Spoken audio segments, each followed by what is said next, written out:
경제부총리 시절에 서별관회 해보셨죠? 그렇죠. 제가 차관 국장 때부터 참여하는 서별관회의라는 이름의 회의가 있었고요.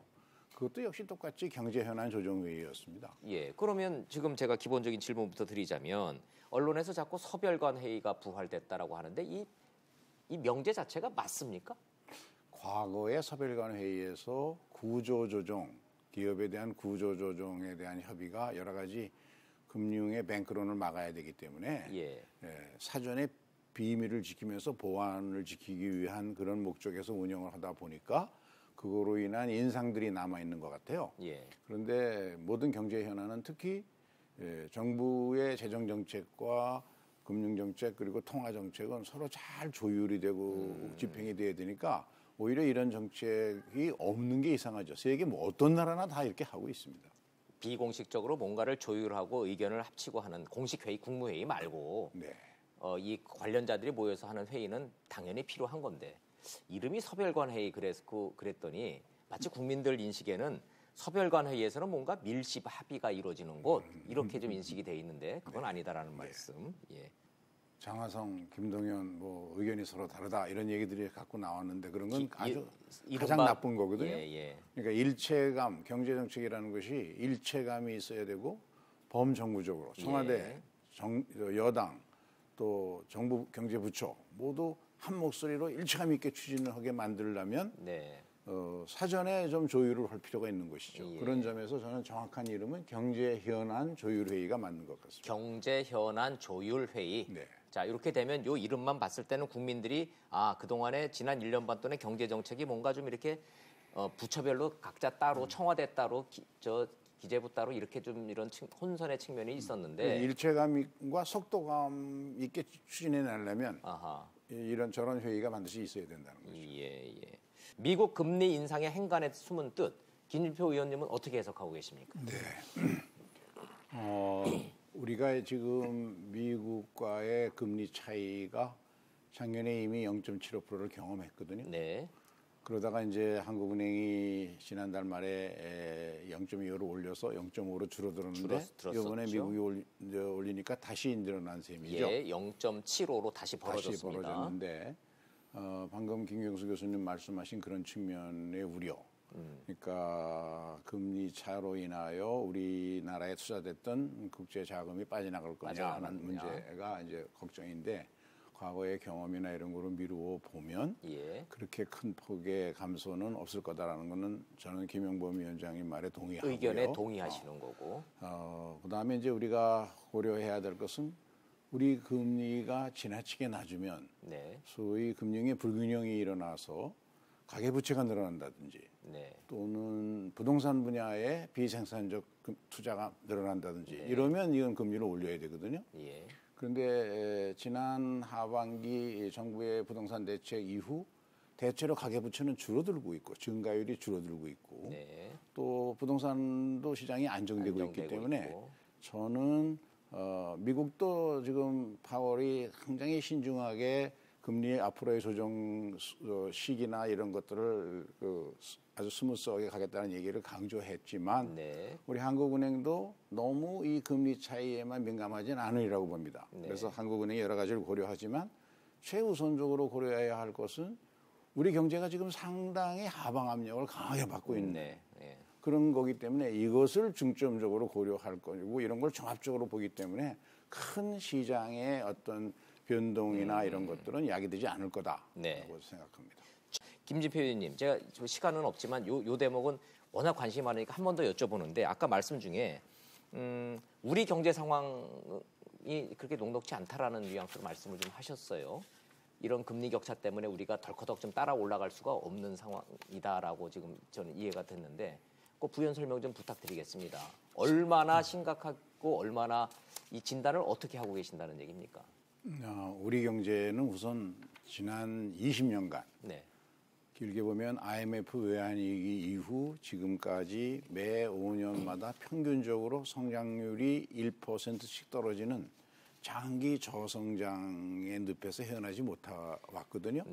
그런데 이제 작년, 그러니까 금년이죠. 금년 2018년도 역시 마찬가지로 하방 압력을 강하게 받았던 것이 우선 설비 투자라든가 이런 투자는 줄어들고 내수도 소비도 신통치 않고 네. 이런 상황에서 주로 반도체에 의존한 수출 증가 갖고 메꿔오는 경제였거든요. 나홀로 호황 반도체의 의존도가 너무 높다라는 그렇죠. 그런데 말씀. 지금 반도체 자체의 그 세계적인 경기 상황이 내리막으로 갈 것이다라는 예측이 강하고 예. 실제로 그것이 우리나라 수출에서도 나타나고 있고 예. 그래서 전체적으로 하방 압력을 강하게 받고 있습니다. 그래서 정부가 내년도의 경제 운영의 가장 큰 대책으로 종전의 우선순위를 완전히 바꿔서 네. 경제 활력 대책을 강화하는 데 역점을 두고 네. 재정을 전체적으로 9.5%를 늘리는데 그중에서도 특히 투자 촉진 분야에 집중적으로 지금 예. 정책을 펴고 있기 때문에 이런 재정 정책, 경제 정책의 운영 방향과 한국은행의 이 금리 정책, 통화 정책은 잘 조율이 되는 방향으로 아까 말한 경제 현안 조율회의 같은 것이 바로 그런 형태로 할 것이죠. 그러나 어떤 경우에도 우리나라에 투자된 자본이 빠져나가는 것을 그냥 보고 있을 수는 없는 것이죠. 네, 그런 데서 오는 스스로의 한계는 있지만 미국이 한두 차례 내년에 더 금리를 내리면 한국은행이 어떻게 할 거냐 하는 것은 국내 경제의 상황, 네. 그다음에 우리나라 금융시장에서 돈이 너무 금리가 국제 금리에 비해서 낮아가지고 부동산에 많이 간다든가 뭐 이렇게 네네. 되면 그때는 또 생각을 바꿔야겠죠. 그러겠네요. 예, 예. 예를 들면 미국도 미국 재무장관과 FRB 의장이 제가 알기로는 오랜 관행인데 예. 2주에 한 번씩 점심을 같이 하면서 예, 그럼 이제 밥 먹는 자리라고 항상 그러죠. 그렇죠. 언론에. 그러면서 예, 이제 예. 여러 가지 의견을 서로 조율하는 예.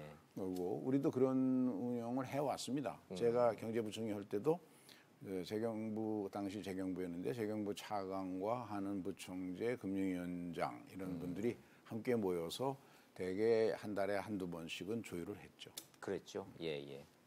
걱정을 많이 한 것은 예. 이 경제에서 중요한 변수인데 이게 지나치게 정치적 논리로 사전에 결정이 돼버려가지고 그러니까 우리나라 최저임금은 2012년부터 2016년 사이에 정치 과정에서 대선 과정에서 만들어진 이슈입니다. 그래갖고 여야 가리지 않고 그냥 1만 원은 그렇죠. 공약이었잖아요. 그 시급 10,000원 무조건 뭐 모든 정치권이 다 예, 똑같이 예. 후보마다 다 얘기하고 다만 논쟁은 지난 대선 과정에서도 논쟁은 그 시기를 3년에 달성할 거냐 5년에 달성할 할 거냐. 이거 예. 갖고 싸웠거든요. 그러니까 그런데다가 문재인 정부가 좀 불행했던 것은 현행 헌법상 보궐선거로 당선된 대통령은 준비기간이 없이 인수위라는 없이. 준비기간이 예. 없이 바로 직무를 시작해야 되니까 예. 어제까지 3년 내에 시급 10,000원 올린다고 했다가 오늘 아침에 바꿀 수가 없으니까 예. 공약 이퀄 정책이 그대로 돼버렸어요. 바로 집행을 하게 예. 되니까 사전에 준비 절차를 갖출 수가 없었습니다. 따져볼 새도 없었다. 이게 이제 그 최저임금 인상은 누가 가장 고통스러우냐 하면 자영업자가 고통스럽겠죠. 그런데 자영업자는 우리가 미국이나 이런 데는 대개 5%에서 6% 뭐 이 정도밖에 안 되지만 네. 우리는 자영업자가 무려 25%가 넘습니다. 예. 600만 자영업자라고 흔히들 그런 얘기하니까요. 경제 구조화에서 이 자영업자 600만이 어떻게 적응할 것인가에 관해서 사전에 적어도 한 2달 정도의 인수위 준비 기간을 갖추고 예, 예. 이거에 대해서 철저한 준비를 하고 시행을 했어야 되는데 네. 이거를 아무 준비도 못하고 그냥 대선 공약에 따라서 그대로 집행할 수밖에 없는 여건이다 보니까 여기에 이제 그 부작용이 본래 이 소득주도 성장 정책 중에 최저임금 인상이라든가 근로시간 단축 같은 정책은 속성상 네. 효과는 아무리 빨라도 2년에서 3년 걸립니다. 2년, 3년. 예. 그럴 수밖에 없지 않습니까? 네, 그게 네. 선순환을 만들어내려면. 그렇죠. 예. 반면에 비용은 강행법으로 동시에 5천만에게 한꺼번에 적용하니까 당장 시행 초기에 나타나는 거거든요. 네, 그런데 이 정부가 아무런 부작용 방지 대책을 못한 상태에서 할 수밖에 없었다. 특히 네. 경제부처 장관들을 임명하는데 한 4개월 걸렸거든요. 예. 청문 과정 거치고 뭐 이러다 보니까 이 사전에 대책이라고 시행한 것이 일자리 안정자금 하나뿐이었어요. 작년에 3조. 네. 근데 일자리 안정자금 3조가 택도 없이 부족할 뿐더러 그 요건이 그 4대 보험 가입자만 적용이 되게 해놓으니까. 맞습니다. 그러다 보니까 실제로는 상당히 규모가 큰 자영업자들이나 적용이 되지 진짜 영세한 자영업자들, 진짜 필요한 사람은 거기까지 혜택이 가지도 아무 못했습니다. 보완책 없이 그냥 저 최저임금 인상의 여파를 맞아 들어가니까 그게 이제 고용의 감소, 비정규직 그 최저소득계층의 소득 감소, 그러니까 양극화의 심화 이런 부작용으로 나타났던 것이죠. 그렇죠. 예. 해보신 입장에서 그 전후 사정을 아시니까 더 안타까워하시는 거예요. 방향 맞는 거죠. 맞습니다. 최저임금 뭐 당연히 157만 원, 뭐 한 200만 원도 안 되는 돈 갖고 한 달 살아라. 이거 말 안 되는 거는 그 방향이 맞는 거죠. 이유는 우리가 이제 그 20년간 장기 저성장을 왜 했냐? 이게 지나치게 오랫동안 수출 대기업, 재벌 중심의 그 성장 정책, 투자 촉진 정책을 오래 끌어왔거든요.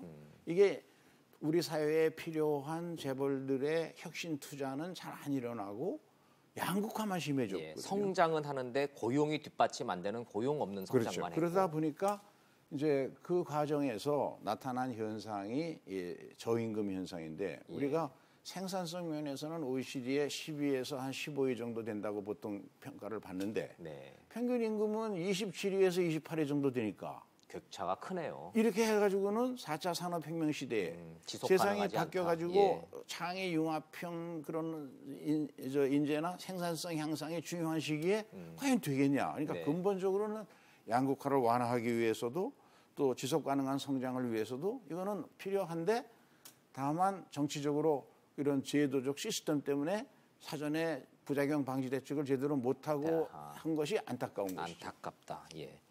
김경수 교수님, 관련돼서 최저임금의 부작용에 대해서는 우리가 뭐 다들 이제 시청자 여러분들도 이제는 많이 공감하시는 부분인데 가장 또 우리가 아픈 통계 하나가 소득 상위 하위 분이 이른바 빈부격차 지수가 높은 부분도 좀 아픈 대목 아닙니까?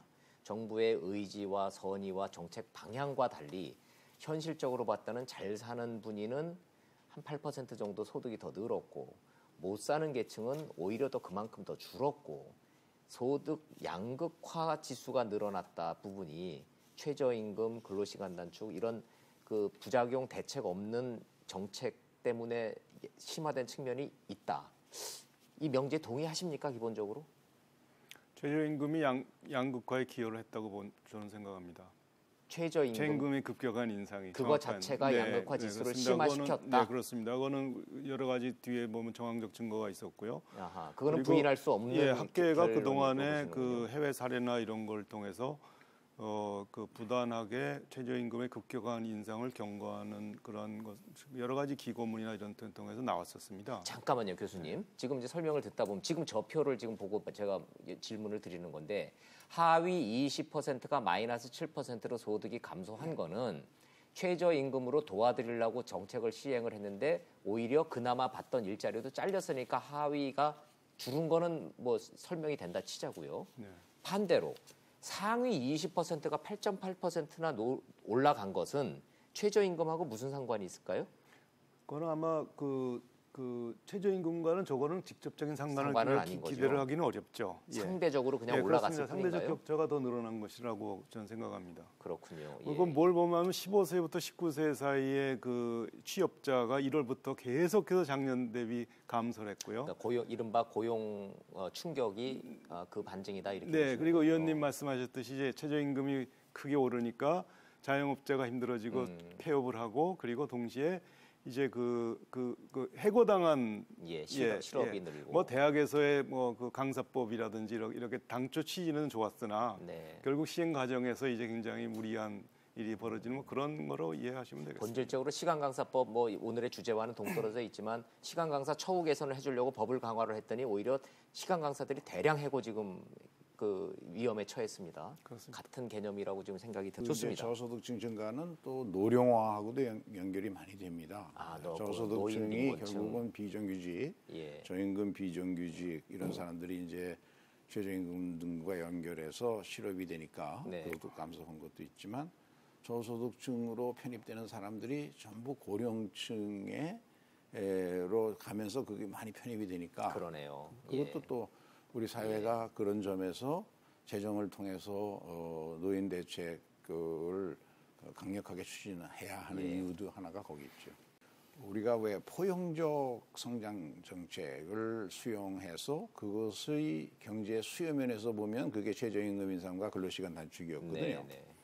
그런데 이제 나타난 결과가 왜 1분위가 소득이 더 떨어졌냐? 그건 사실은 고용되지 않은 사람들이 대부분이기 때문에 최저임금과는 직접적 관련이 없습니다. 오히려 최저임금은 어차피 일자리가 없던 2분위들이 주로 적용을 받는 것이죠.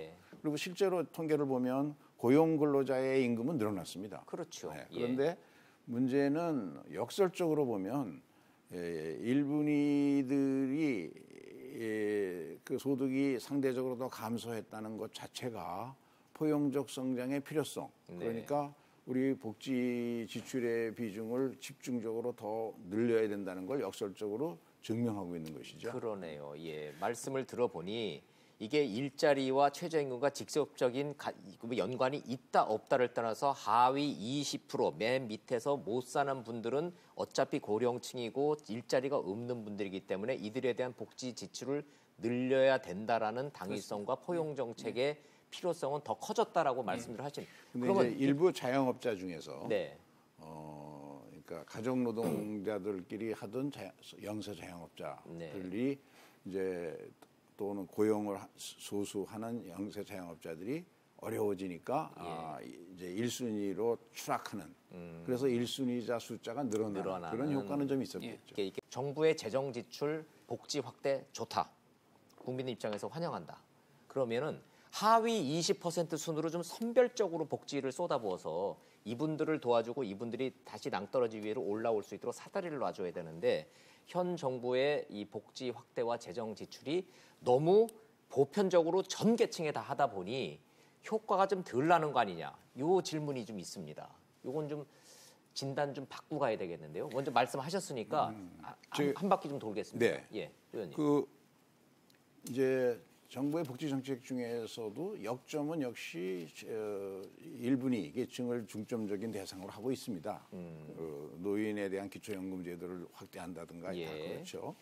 다만 우리 사회가 겪고 있는 또 하나의 국가적인 재앙이 지금 출산율 감소 같은 거죠. 근데 그거는 운영을 해보니까 아동수당 같은 걸 지급하는데 소득 하위자들만 선별해서 한 달에 10만 원씩 줄려다 보니까 그 선별 비용이 더 들어가는 거예요.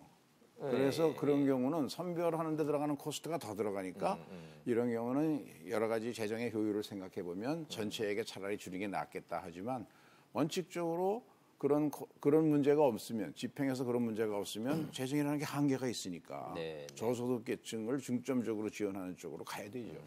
아동수당 말씀을 하셨으니까 그때도 논란이 한참 있었는데 상위 10%를 걸러내는 행정비용 1,600억 그걸 다 나눠줬을 때 드는 비용 1,000억 결국은 걸러내는 비용이 더 드니까 이거는 다 주는 게 남는 장사다. 오케이 좋습니다. 이해가 됩니다.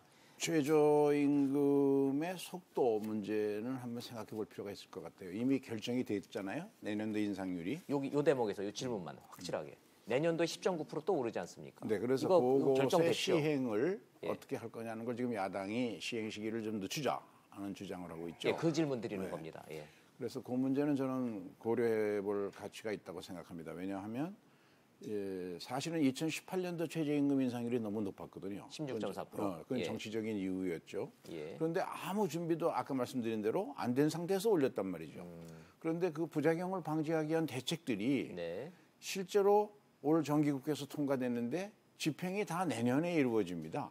그렇죠. 그런데 내년에 가장 빨리 이제 제일 제가 볼 때 좋은 부작용 방지 대책은 근로장려세제입니다. EITC EITC. 말씀하시는군요. 근로자나 사업자가 일을 하면 그 일에 따르는 임금이나 사업소득이 적더라도 일정 수준은 보장해 주겠다는 제도죠. 제 기억에 EITC 예산이 한 6조 정도로 지금 편성된 걸로 기억나는데 그래서 지금보다 그 정도면 충분합니까?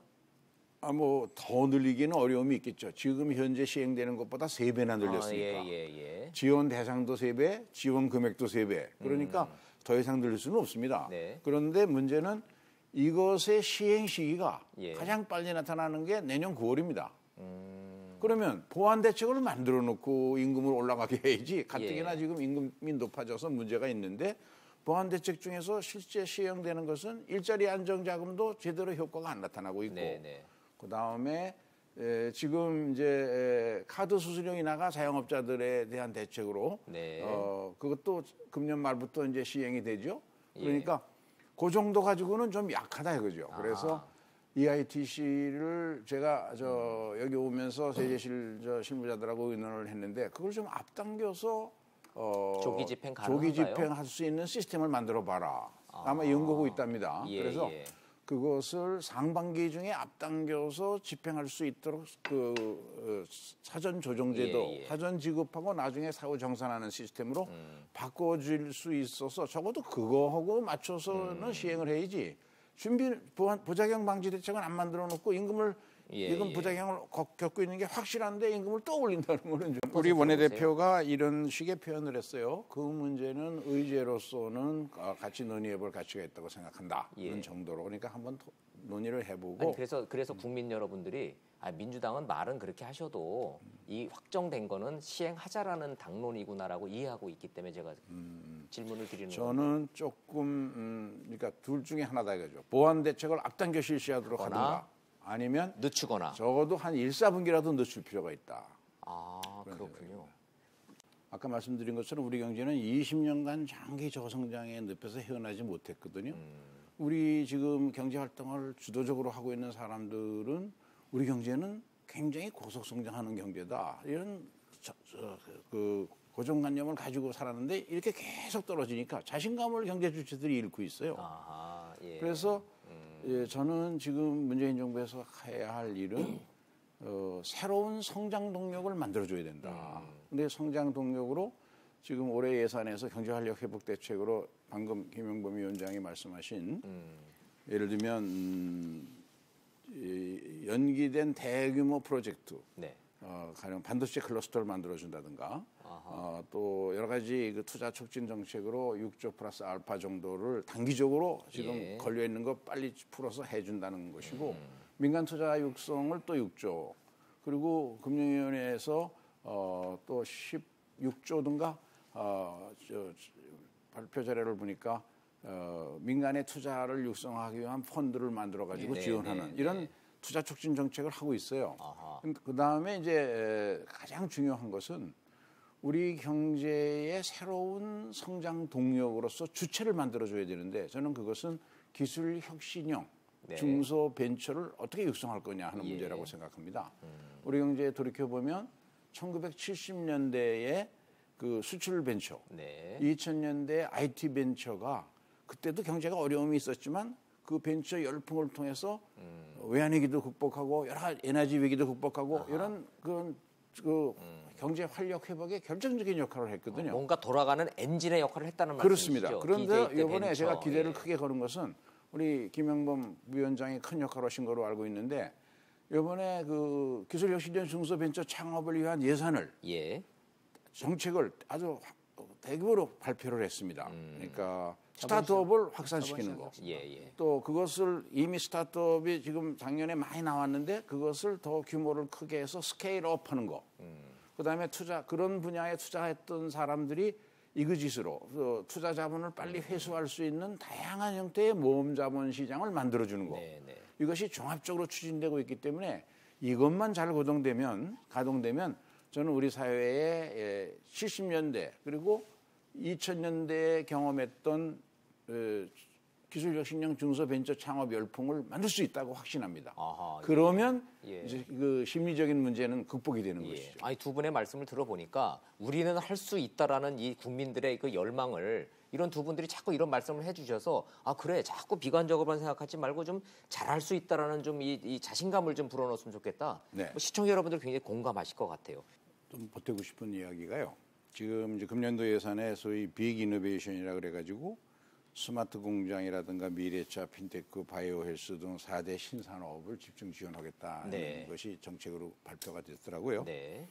그리고 이제 기존의 자동차, 조선, 디스플레이, 석유화학 등 우리 그 전통 제조업, 주력 산업 이것도 혁신을 일으켜야 된다. 그런 얘기를 다 옳은 이야기인데 문제는 그 혁신이 왜 안 일어나느냐. 궁금합니다. 그게 중요한 거거든요. 그게 궁금증이죠. 근데 이제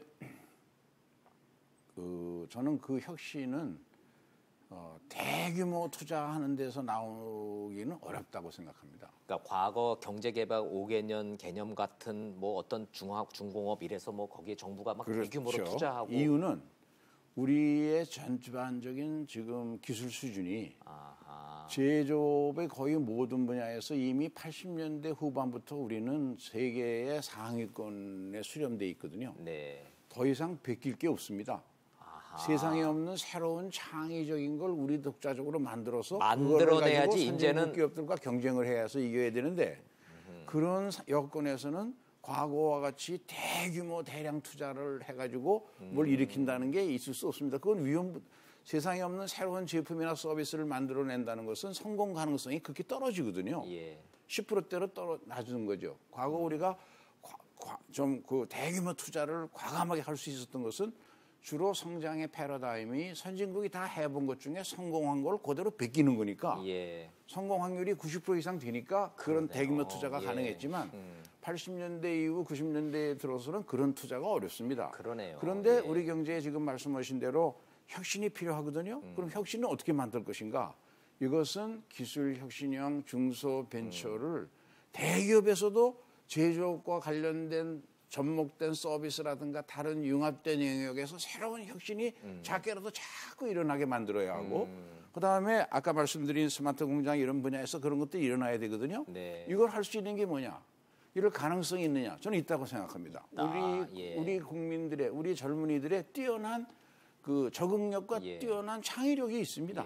지금 각 대기업의 중간 간부로 있는 사람들 중에는 당장 나와 창업하고 싶은 생각을 굴뚝같이 갖고 있는 사람들이 많은데 그런데 과거에 이명박 박근혜 정부도 똑같은 얘기를 하고 왜 실현화가 안 되냐. 방법이 전 틀려서 그렇다고 생각합니다. 그때 쓰던 방법은 재벌들에게 맡겼습니다. 그러네요. 예. 그거는 문제가 있다고 생각합니다. 재벌들 단위의 그런 방법으로는 안 되고 또 한 가지 방법은 재정 온리, 재정만 가지고 하려고 그랬거든요.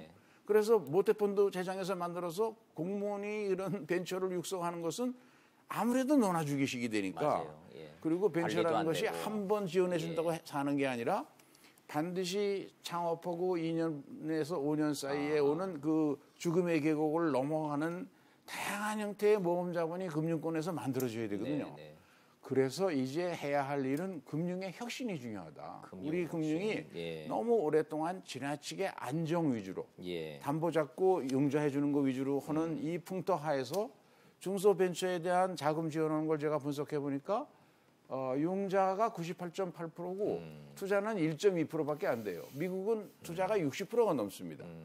그래서 금융권이 자기 위험 부담에 할 수 있는 다양한 형태의 모험 자본을 육성해 주는 일이 중요한데 마침 금년도 지난번 그 확대금리 장관회의 때 자료를 보니까 금융위원회가 과감하게 이런 정책들을 아까 말씀드린 스타트업, 스케일업, 그다음에 이제 회수시장 종합적으로 만들어 놨더라고요. 그래서 이대로만 실천이 빨리 되면 저는 희망이 있다 생각합니다. 아니 김빈표 의원님 말씀을 듣고 보니까 과연 맞아 옛날에 우리는 그랬어. 앞으로 이렇게 하면 될 것 같아라는 방향이 보이는 것 같아서 시청자들도 굉장히 반가워하실 것 같습니다. 이 금융의 역할이라는 것이 그동안엔 돈 대주고 이자 받고 좀 편하게 왔다라는 보편적 지적 비판은 좀 있었단 말이죠. 제가 그거 관련해서 조금 좀 보태고 싶은 이야기가 있는데요. 우리 금융이 우리 경제 고속 성장에 큰 역할을 한 건 사실이죠. 근데 이제 외환 위기 전에는 우리 금융권의 자산 운용 전체 국민들로부터 받은 예금을 자산 운용하는데 통계를 보니까 한 80% 정도를 기업금융으로 운용을 했어요. 기업에다 돈 빌려주고. 가계금융 비중은 한 20%밖에 안 된 거죠. 상당히 불균형한 거죠. 다른 나라 은행에 비하면 너무 지나치게 높았던 거고 아마 그것이 일부 그런 금융의 행태가 우리 그 97년 외환위기를 만드는데 기여를 했다고 볼 수 있겠죠. 기업들이 돈을 쉽게 빌릴 수 있으니까 문어발식 확장을 하다가 보니까 재무구조가 취약해지고 그런 요건이 됐을 테니까요. 그러나 그때 이후에는 아주 반동적으로 기업금융의 비중이 너무 급격히 줄어들고 그래서 금년 통계를 보니까 기업금융의 비중이 47% 떨어졌어요. 많이 떨어졌군요. 그 20년 사이에 절반 이하로 떨어졌군요. 80에서 47% 떨어졌다는 것은 예. 너무 급격한 변화다. 아하. 그렇게 하다 보면 제가 볼 땐 그래도 금융 자금이 이게 전 국민의 돈이니까 금융 자금이 생산적인 곳에 잘 투입이 돼서 효율적으로 이용이 돼야 된다는 측면에서 보면 그러면 82, 47로 떨어질 때 그게 어디로 갔냐? 부동산. 전부 아파트 담보대출로 가고 부동산 담보대출. 그 결과로 가계부채가 1,500조가 1,500조 넘는 선으로 갔고 그다음에 부동산 가격이 아파트 가격이 폭등해서 그로 인한 양극화가 만들어졌단 말이죠. 그러네요. 예. 그런 점에서 큰 흐름으로 보면 우리 금융개혁의 방향은 이제는 기업금융의 비중을 좀 높여야 된다. 아하. 과거처럼 80으로 가서는 안 되겠지만 예. 그래도 한 55, 60 정도는 가는 게 정상인데 예. 그렇게 단계적으로 높여가야 되는데 그것도 기업금융도 우리는 100% 지금 담보대출이거든요. 아마 한 5대 재벌이나 3대 재벌 빼놓고는 전부 부동산 담보대출 안 하고는 못 받는 것이 지금 현실이니까 네. 거기서 이제 다양한 금융기법을 개발시키는 것이 필요한데 미국은 2008년 그 금융위기 이후에 전체적인 금융개혁이 빠르게 이루어지는 것 같아요. 네. 제가 깜짝 놀란 통계로는 미국의 금융기관 종사자의 절반이 넘게 엔지니어들이 차지하고 있어요. 이것은 융자보다는 투자 중심의 자산 운용 행위를 하니까 그럼 일반 상대 법대 나온 사람은 필요가 없는 거죠. 그런 사람보다는 엔지니어들이 더 필요한 거죠. 그러니까 실리콘밸리에서 일어나는 다양한 형태의 모험 자본이 미국 금융의 중심을 이루고는 근데 우리도 그 큰 흐름 근데 그게 미국만 그런 게 아니라 경제가 지금 잘 나가는 미국, 중국, 일본, 독일, 이스라엘 다 그런 현상이 일어나고 있거든요. 그래서 우리가 좀 그 점엔 뒤진 거 아니냐. 특히 핀테크로의 전환이 세계 금융계의 큰 조류인데 거기서 우리가 지금 중국이나 일본보다 뒤지고 있거든요. 뒤지고 있다. 그래서 우리 지난번에 뒤늦게지만 대통령까지 나서셔서 인터넷 전문 은행을 만들어준 것은 잘했다고 생각하고요. 그런 금융의 핀테크로의 전환 그리고 기업 금융의 비중 제고 융자에서 투자로의 전체적인 흐름의 변화 그러려면 모험 자본의 육성 이런 것들이 빨리 개혁이 돼야 된다. 한번 생각해 봐야 했으면 하는 게 사실은 규제개혁의 제일 문제를 규제개혁을 빨리 못하게 발목 잡는 것은 정치권입니다. 그중에도 가장 큰 것이 지금 이제 은산분리 문제인데요. 네. 우리나라하고 미국 정도가 세계에서 은산분리를 철저하게 지키고 있는 대표적인 나라죠. 그렇죠. 그런데 조금 깊이 따져보면 좀 이해가 안 가는 분야가 많아요. 미국은 그렇게도 큰 문제가 없습니다. 왜냐하면 미국은 유태인들로 대표되는 수천 년간 형성된 금융 전업 기업가군이 전문 개인 투자자만 30만 명이 넘는다는 통계를 제가 봤어요. 그러니까 아마 한 100여만 명 이상의 전문가들이 금융 산업만 전문적으로 일하는 전문가들이 있기 때문에 산업자본이 관여 안 해도 금융자본 스스로 그 발전시키고 커가고 특히 그렇게 해야만 오히려 핀테크 쪽으로 더 적응이 빨라지죠. 그런데 우리 지금 아까 김영범 위원장 말씀처럼 우리 금융기관이 전부 대형화돼 있지 않습니까? 4대 금융기관 보면 자본금도 30조가 넘고 연간 자산 운용 규모도 다 650조 뭐 이렇게 되는데 세계 전체의 점포도 한 1000개가 넘고 이걸 경영할 수 있는 사람이 있느냐? 그래서 결국은 산업자본 외에는 우리나라는 그런 경영할 능력이 있는 구체적인 운영 주체가 있을 수 없거든요. 그런데 이거 산업자본이 보험, 증권은 되는데 은행은 딱 못 들어오게 막아놓으니까 제가 보기엔 주인이 없는 은행이 돼버렸고 이것이 우리 금융혁신을 더디게 만드는 거 아닌가. 알겠습니다. 은산분리 완화의 이것이 규제개혁의 무슨 상징처럼 돼 있는데 결국 이제 돌고 돌면 이제 국회로 귀결되기 때문에. 그래서 지난번에 인터넷 전문은행을 만들 때 우리 당내에서도 반대하는 사람이 뭐까지 토론을 많이 하고 했는데 제가 그때 강조한 것이 은산분리로 인한 폐해와 주인이 없는 은행의 폐해 어떤 게 더 크겠냐? 네, 맞습니다. 주인이 없으면 혁신이 안 일어납니다. 알겠습니다. 온 국민이 모두 잘 사는 부자 되는 나라라는 문재인 정부의 경제 정책 반드시 성공하기를 바라고 2019년에는 가시로 성과 나오기를 바라는 국민의 염원과 함께 오늘 이 프로그램은 여기서 마치도록 하겠습니다. 오늘 김진표 더불어민주당 의원님, 김용범 금융위원회 부위원장님, 김경수 교수님 말씀 잘 들었습니다. 고맙습니다. 직설 마치겠습니다. 시청해 주셔서 고맙습니다.